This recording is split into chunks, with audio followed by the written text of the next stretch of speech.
भाग 1 हनुमान जी का जन्म, केसरी, अंजनी और वायुदेव की कहानी। बहुत समय पहले की बात है। हिमालय की सुरमय वादियों में अंजनी नाम की एक अप्सरा रहती थी। वह स्वर्गलोक की अद्भुत सुंदर अप्सरा थी, लेकिन एक दिन उसे एक श्राप मिला, जिससे उसे धरती पर जन्म लेना पड़ा। वह एक अत्यंत भक्तिंती और तपस्विनी स्त्री बनी। उन्होंने भगवान शिव की कठोर तपस्या शुरू की ताकि उन्हें एक वीर और शक्तिशाली पुत्र की प्राप्ति हो। इसी दौरान एक शक्तिशाली वानर राज केसरी, जो कि पर्वतों के समान बलशाली थे, उनसे विवाह किया।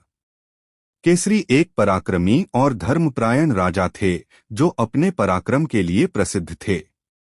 अंजना और केसरी का जीवन बहुत ही सुखमय बीत रहा था, लेकिन उन्हें संतान की प्राप्ति नहीं हो रही थी। अंजनी देवी ने संतान प्राप्ति के लिए भगवान शिव की घोर तपस्या की। वे घने जंगलों में जाकर वर्षों तक ध्यान मग्न रहीं।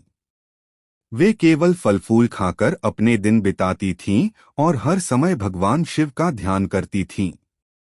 उनकी तपस्या से प्रसन्न होकर भगवान शिव ने उन्हें दर्शन दिए और वरदान दिया, देवी, तुम्हारी कोख से एक दिव्य पुत्र जन्म लेगा, जो अपार शक्ति और बुद्धि से युक्त होगा।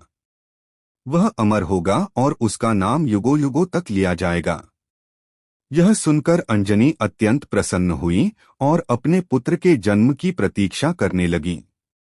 इसी समय अयोध्या में राजा दशरथ ने भी पुत्रेष्टि यज्ञ किया था, जिससे उन्हें श्री राम, लक्ष्मण, भरत और शत्रुघ्न जैसे पुत्रों की प्राप्ति हुई थी।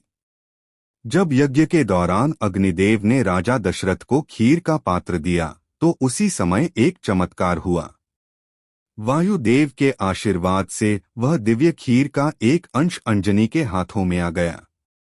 यह भगवान शिव की लीला थी, क्योंकि हनुमान जी शिवजी के रुद्रांश अवतार माने जाते हैं।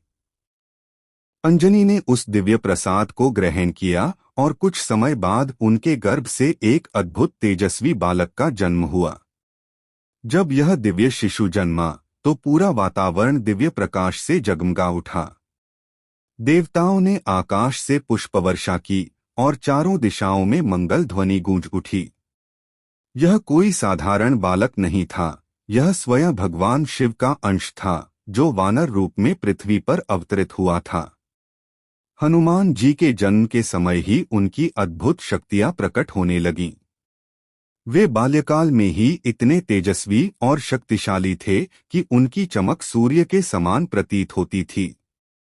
वे जन्म लेते ही ऊंचे ऊंचे पर्वतों पर कूदने लगे और अपनी अपार शक्ति का प्रदर्शन करने लगे।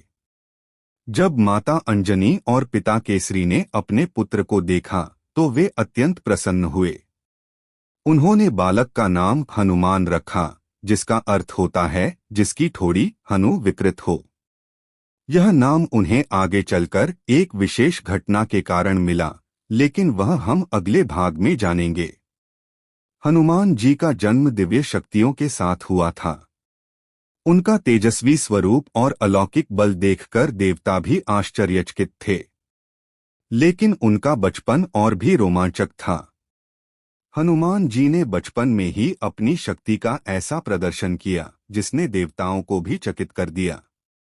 आगे के भाग में बाल हनुमान का सूर्य को फल समझकर निगलने का प्रयास और देवताओं की प्रतिक्रिया। जय श्री राम।